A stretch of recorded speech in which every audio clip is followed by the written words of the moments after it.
নবমীর রাতে কি করে জমে যাবে মটন কারি রেসিপিটা পরিবারের সাথে, সেটাই শেয়ার করব আজকে তোমাদের। নিয়েছি 600 গ্রাম মটন, কিছুটা হলুদ, কাশ্মীর লঙ্কার গুঁড়ো, 8 চামচ টক দই।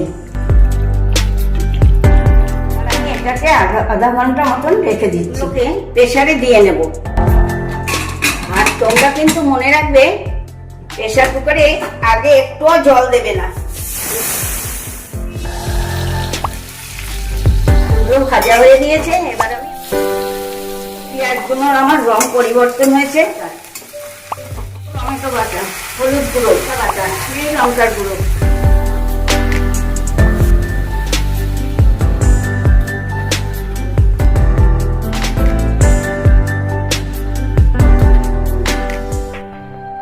মাংসটা কষানো হয়ে গিয়েছে। সেটা যখনই এরকম ফুটে আসবে তখনই দিতে হবে 4টে কাঁচা লঙ্কা চিড়ে, গরম মশলা। নবমীর মটন কষা রেডি। এবার